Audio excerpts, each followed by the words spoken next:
I got a lot of fears, man.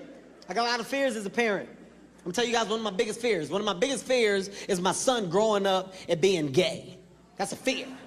Keep in mind, I'm not homophobic. I have nothing against gay people. Be happy. Do what you want to do. But me being a heterosexual male, if I can prevent my son from being gay, I will. Now, with that being said, I don't know if I handle my son's first gay moment correctly. Like, every kid has a gay moment, okay? Every kid. But when it happens, you gotta nip it in the bud. You gotta stop it right then. Hey, stop! That's gay! It's quick. No! I don't know if I handle my son's situation right, okay? He's at a birthday party, right? My son had a birthday party. He's playing. You know when kids play, they just play. You don't know what they're doing, but they're having a good time. They're just doing a bunch of stuff, right? They're moving around. I said, okay, he's good. I finished talking. I turned back around to check on my son again. A little boy was grinding on my son's ass. He was like this. I didn't know what to do. I panicked. I knocked them both down. Hey, what's going on here? What kind of party is this? Huh? What kind of party is this?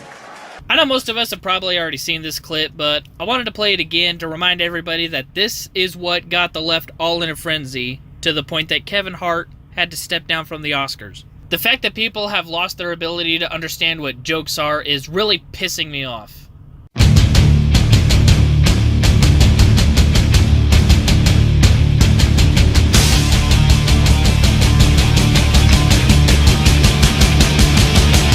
Hey everybody, and welcome back. So today we have a video by this goober that goes by the name Gwen No Fear, which is ironic because we're here talking about how scary Kevin Hart is and his scary homophobic jokes. And I know it's been a while since Kevin Hart was actually a topic or whatever, but I still want to do this video because this is everything that pisses me off about this politically correct outrage culture. Hi everybody. Hello! It's Gwen here. It's a little bit late, so I'm being a little quiet. I hope you don't mind. Well, the quiet, not really an issue. But the fact that you're recording with the same quality as the Joker's home videos from The Dark Knight and talking slower than a Downs person with a stutter is gonna get on my nerves.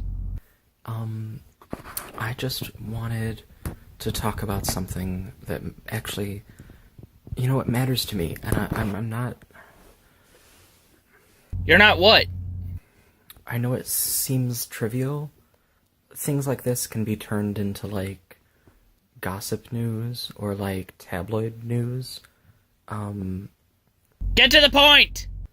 But this is a real thing that's been a problem in our culture for a while. The Kardashians? And, I feel the need to talk about it. Well, talk about it faster. I have shit to do, son. Because it, like, really has always bothered me, and I've seen some people try some hot takes on this recently that, to be honest, really turned my stomach to see stuff like that. Okay, normally I would keep acting like I don't know what he's talking about so that I could build suspense with the audience, but normally when I do that, the person I'm responding to doesn't talk at the speed of smell. Anyway, look dude, if you're pissed off that some people are defending Kevin Hart and his homophobic jokes, you really need to grow the fuck up.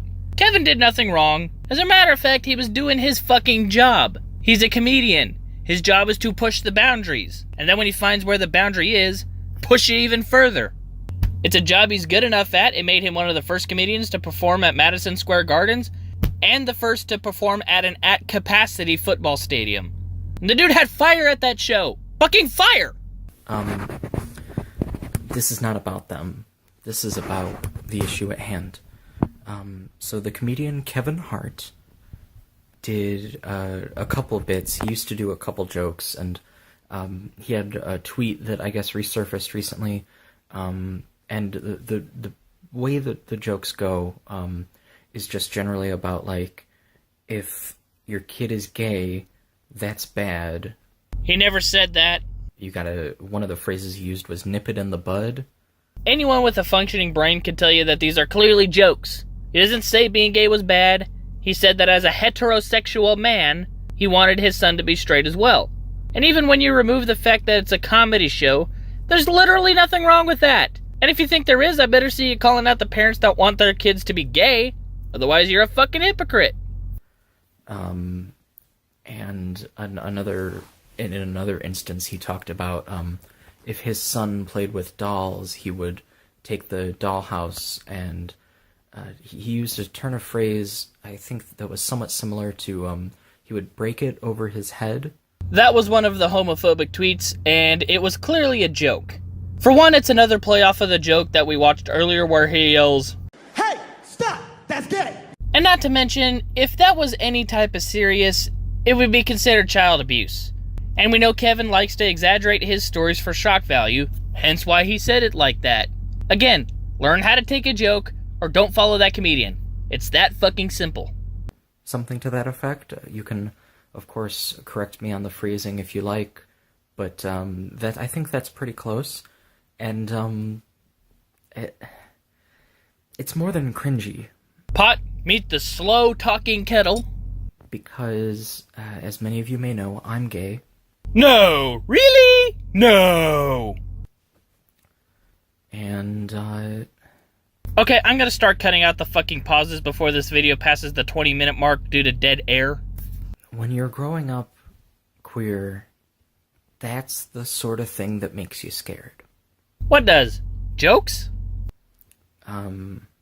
You'll, like, be at a family gathering and your family will retell a joke that a comedian told, or they'll be watching it on TV or something, and you'll hear that and you'll know that that means you. Yeah, and when you're not a spineless pussy that's offended by everything, you'll laugh along with the family. See, this is why you're not invited to Thanksgiving anymore. You're too scared of jokes. And of course the implication with a child that you think is a boy liking feminine things also has an implication for trans people as well. Oh my god, you literally made that up to get offended by it. Life is going to be a lot harder for you the more you allow yourself to be offended by small shit like that. Toughen the fuck up. So I haven't seen anyone talk about this, but of course there is a kind of transphobic implication there. And that's sort of, I think, always sort of come with fears that your kid is queer, always implies trans people, as well as just gay people. Okay, well, let's be real for a moment. Gender dysphoria is a terrible mental illness, and I do not want my child to be trans because of the issues that come with gender dysphoria, including depression, anxiety, a 40% chance of suicide pre- and post-op. So yes, I can say that I do fear my child being trans. And that is not transphobic. It doesn't mean I hate trans people. It means that I wouldn't wish the nightmare of gender dysphoria on anyone, especially my kid. Would I still love my kids if they were gay or trans? Hell yeah. But that doesn't mean it's transphobic to not want your kid to be trans. A lot of homophobia and transphobia has a tendency to conflate gay and trans people together, even though they're two distinct but not separate groups. Okay, I will agree with you that genuine homophobes do act that way, but you're basically doing the same thing they do by conflating comedians and homophobes, which, like gay and trans groups under the LGBT banner, are two distinct groups. One group genuinely hates LGBT people, the other group are trying to make people laugh, and they literally do not care who you are, where you came from, what you put in your mouth behind closed doors. Their job is to make people laugh, not cater to an easily offended snowflake that they're never going to meet in their life. For example, I'm trans and gay. Oh god, it's another Riley Dennis. It really bothers me that we're still having this conversation. Dude, people like you are the reason this conversation is still going on. And due to the fact that offense is subjective from person to person, the fact that you come up with something new to be offended by every fucking hour, and the fact that you refuse to get it through your thick skulls that you don't have the right to not be offended, means that this conversation will never end. Tired of having the conversation? Grow a fucking spine, stop taking offense to everything, and stop expecting people to go out of their way to not offend you, especially when that person is a comedian that you're never going to actually meet in person. And Kevin Hart told these jokes. I was in high school when he told these jokes, and by that point, even I knew that was wrong. It's not fucking wrong, you easily offended fucktard! For fuck's sake, I knew gay people that laughed at that joke. I know gay people that have made worse homophobic jokes than Kevin Hart ever has. Jokes are never wrong. You may not like the joke, but that's your fucking problem, not mine or anyone else's. Seriously, what do we gain by making sure that your sorry ass isn't offended? Whether or not you're offended by something I say does not affect my life one way or the other. Yeah. You know, like I was a shitty kid, but I still knew. Oh, shut up. Someone who's offended by Kevin Hart doesn't have the balls to be a shitty kid. Which may explain why you're trying to chop yours off. And maybe some other people didn't learn as fast as I did in that one specific area. Or maybe they didn't give a shit because their parents didn't raise a bunch of pussies. But I'm sure if those people were called out, they would apologize. And the thing that people criticized with Kevin Hart is he didn't apologize. Okay, for one, he actually did apologize, which I would still admit was a mistake on his part. You should never apologize for a joke. But let me tell you a story about apologizing for jokes. My wife is bisexual. She has been called half gay by a lot of actual homophobes and bullies to the point that the phrase half gay bothers her. I made a joke about her being half gay once, and she told me that she didn't like that phrase and she explained why. Even though I find the phrase fucking hilarious, I don't make jokes involving that phrase around her because she asked me not to. Nicely. She also didn't make videos or start trying to forbid me and everyone else on the fucking planet from ever saying that phrase again. That is how you apologize for offending someone. I didn't apologize for what I said. I apologized for offending her specifically and said that I wouldn't say the phrase around her as a courtesy. And she knows that I'll say it whenever I damn well please. Now, as far as a comedian goes, comedians definitely should never apologize for telling a joke. If someone is offended by a joke that a comedian told, they don't have to watch that comedian. Again, it's that fucking simple. And I don't know how you snowflakes continue to play the victim card over a problem that is essentially the fact that you don't know how to operate the fucking remote control. The thing that he apologized, he did apologize, but it was only after he was told he had to continue hosting the Oscars. Impressive. Every word in that sentence was wrong. Kevin stepped down because he didn't want the attention to be on him and what he did when people should be focusing on the people that are winning the Oscars that night. You shouldn't have to have your job threatened to not be a bigot.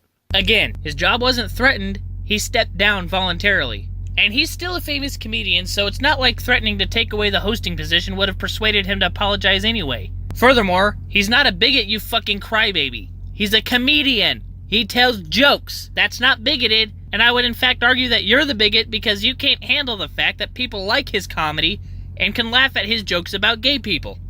But I guess that's what it takes sometimes. When he was first asked about it, he said that the times are more sensitive now.